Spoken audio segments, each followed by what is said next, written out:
देखिए, आज हमने बहुजन समाज पार्टी की ओर से बीएसपी की ओर से हमने जो है नामांकन अपना जो है यहाँ नॉमिनेशन हमने किया है।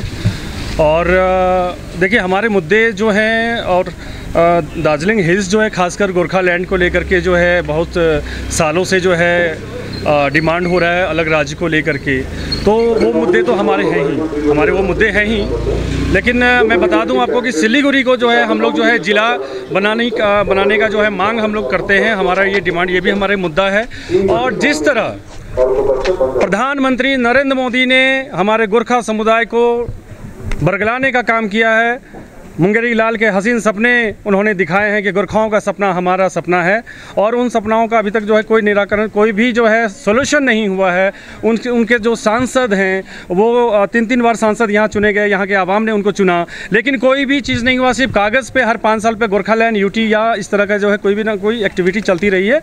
अब हम यहाँ की आवाम से आह्वान करते हैं, हमारा अनुरोध है गोरखाली से, हमारे और भी जो समाज के लोग हैं, कि आप लोग सोच समझ के अपना वोट करिएगा। और ये जो मुद्दे हैं और मुद्दे पे ही जो है वोट दिया जाता है। तो शिक्षा है, कृषि है, हेल्थ सेक्टर है, बेरोजगार हमारे दार्जिलिंग हिल्स में सबसे ज़्यादा है। अगर कोई भी हमारा गोरखा समुदाय अगर बाहर दिल्ली बॉम्बे कहीं काम करने के लिए जाता है तो लोग सोचते हैं कि वो नेपाल से आया है, लेकिन ये लोग नहीं जानते कि गोरखा समुदाय भी हमारे इंडिया में रहता है और 1.5 करोड़ की आबादी जो है हमारे गोरखा समुदाय का है। तो हम उनके सम्मान की लड़ाई हम लड़ना चाहते हैं और हमारे मुद्दे हैं और मुद्दे के बीच हम जो है अपने लोगों के बीच में हम जाएंगे। प्रचार किस तरह से करेंगे पहाड़ में? देखिए, प्रचार तो जो प्रोटोकॉल है, जो इलेक्शन कमीशन का गाइडलाइन है, उस अनुसार ही हम लोग जो है करेंगे। और जो भी साधन हमें जो है पार्टी की ओर से जो उपलब्ध होगी और इस तरह हम लोग जो है ये करेंगे। जी, कई महीने आगे आपने एक बयान दिया था कि गोरखा लोग को गोरखालैंड नहीं चाहिए, उन लोग को सिर्फ रोटी कपड़ा मकान चाहिए ना, ये बयान दिया था आपने। इस बारे में कैसे दिखते हैं? देखिए, हमारे इस बयान को लेकर के बहुत सारे लोगों, विपक्ष के लोगों ने जो है मुद्दा बनाया था, रोटी और कपड़ा मकान जो हमने बोला था। देखिए, रोटी कपड़ा मकान तो हर किसी को चाहिए।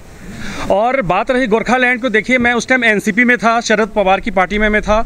हर पार्टी का एक गाइडलाइन होता है कि किस तरह क्या फॉलो करना है, क्या मुद्दे बनाने हैं। तो जो उस टाइम दिशा निर्देश था हमें, चूँकि मैं अब बीएसपी में हूँ और बहन मायावती जी जो हमारी पार्टी की राष्ट्रीय अध्यक्ष है और पूर्व मुख्यमंत्री उत्तर प्रदेश की रह चुकी है, तो उनका साफ निर्देश है कि हम लोग छोटे छोटे राज्य के पक्षधर हैं। जिस तरह उत्तर प्रदेश को उत्तराखंड किया गया था, जिस तरह बिहार में आप देख सकते हैं बिहार से झारखंड को किया गया है, और मध्य प्रदेश से छत्तीसगढ़, आंध्र प्रदेश से जो है तेलंगाना का गठन हुआ है। तो फिर हमें लगता है कि जो है गोरखालैंड क्यों नहीं हो सकता, ये बहुत बड़ा एक अहम मुद्दा है। तो अभी ये बात बोले तो किसी अन्य पार्टी से आप जाएंगे तो फिर वही नहीं, देखिए जाने के सवाल, मैंने आपको बताया हर पार्टी का जो सोच होता है, संविधान या जो भी आइडियोलॉजी अलग अलग होती है। भारतीय जनता पार्टी का आप देख सकते हैं कि भाई भगवा है उसका, तो वो हिंदू मुसलमान का दंगा फसाद कराने का काम करता है।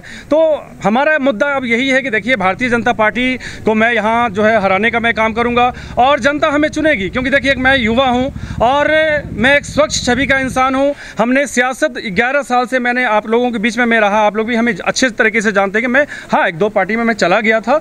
जो देखिए सम्मान की बात होती है, अगर हमें बहन मायावती जी ने हमें सम्मान दिया है और अपना लोकसभा उम्मीदवार हमें बना के भेजा है, तो हम जो है मुद्दों के साथ हम जो है गोरखाली समाज और हमारे जो तराई डुवर्स जो है उनके साथ हम उनकी जो स्थानीय समस्या है उनको लेकर के हम लोग चलने का काम करेंगे और जोर शोर से प्रचार का हम लोग करेंगे। बिल्कुल। आप ऐसी लगातार पार्टी बदल रहे हैं आप, तो आप कैसे ट्रस्ट करेंगे, जनता कैसे? देखिए, पार्टी बदलने की बात नहीं है। पहले गोरखा जन मुक्ति मोर्चा भी था, बिमल गुरुंग संचालन करते थे, उससे टूट करके जो है गोरखा जन मुक्ति मोर्चा पार्ट 2 बना। अनित थापा भी उसमें थे, अभी आज अपनी पार्टी चला रहे हैं वो। तो देखिए, आना जाना ये संभावनाओं का खेल है, आना जाना लगा रहता है। लेकिन मैं आपको बता दूं कि गोरखा समुदाय के साथ जो हमने पिछली बार बयान दिया था कि हम गोरखालैंड का जो है हम पक्षधर नहीं हैं, तो हमने माफ़ी भी मांग ली है और आज भी मैं माफ़ी मांगता हूँ गोरखा समुदाय से, खासकर कि मैं आपके सुख दुख में काम आऊँगा। देखिए, हमने हमेशा गोरखा समुदाय के बीच में हमने काम किया है। कोविड का प्रॉब्लम हो या क्रिकेट स्पोर्ट्स का हो या यूथ के लिए जब स्पोर्ट्स कोटे से नौकरी की बात आई तो हमने प्रीति राय, दिलाराम को भी जो है हम लोगों ने जो है प्रशासन से बात करके खेल कोटे से नौकरी दिलाने का काम किया। तो हमारे बहुत सारे अचीवमेंट्स हैं। एक सिर्फ जो है एक मुद्दा आप लोगों ने भी शायद बना रखा है, या खैर आप क्वेश्चन करते हैं कि मैं गोरखा विरोधी मैं नहीं हूँ। देखिए, आज हमने गोरखाली जो है हमने टोपी जो है हमने लगाया है और हम खुद को जो है गोरखाली महसूस मैं कर रहा हूँ 12-13 साल से। आप लोग अन्यथा में ना लें। हमारा मुख्य जो मुद्दा हमारा है, गोरखा समाज जो है उनको आइडेंटिटी मिले, उनकी पहचान मिले, रोज़गार मिले, हेल्थ हो या जो भी सेक्टर है उस सेक्टर में वो आगे बढ़े, उनका तरक्की हो। जिस तरह प्लेन के लोग जो है, जो हमारे समतल के लोग जो है विकास जो है उनका होता रहता है, नौकरी मिलती रहती है, तो हमें भी गोरखा समाज की चिंता है और बहुत सारे मुद्दों के साथ मैं पहाड़ से लेकर के समतल तराई डुमर में मैं काम करूँगा। आपका मैनिफेस्टो क्या होगा? देखिए, मैनिफेस्टो हमारा जो मैनिफेस्टो है ये चूँकि तैयार हमारा होने जा रहा है, शायद 2 दिन में 3 दिन में तैयार हो जाएगा। मुख्य लक्ष्य हमारा जो है वो गोरखालैंड गठन, ठीक है। और जो गोरखा की समस्या है वो गोरखालैंड इशू जो है उस पर हम लोग गंभीर हैं, हम लोग समर्थन में हैं। और तराई डुवर्स का जो आदिवासी हमारे हैं, कामतापुरी लोग हैं, उनको भी सम्मान की ये लड़ाई हम लड़ना हम चाहते हैं। और मैं आपको एक चीज़ बता दूं कि मैं नॉमिनेशन करने के लिए मैं यहाँ आया हुआ था, प्रशासन ने काफ़ी हमें सहयोग किया, जो एक गाइडलाइन चुनाव आयोग का है।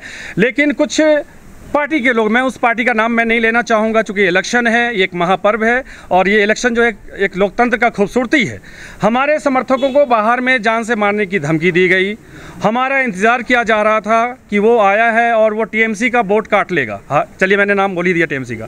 तो हमारा वो कोई मुद्दा इशू नहीं है। मेरी लड़ाई जो है वो समाज के लिए है, मुद्दों पे आधारित है। ममता से हमारी लड़ाई नहीं है, हमारी बीजेपी से भी लड़ाई नहीं है। मैं इतना बता देना चाहता हूँ, अभी जो मौजूदा जो सांसद हैं राजू बिष्ट, उन्होंने सिर्फ एज ए सांसद सिर्फ पटल पर जो है मामला उठाने का काम किया है।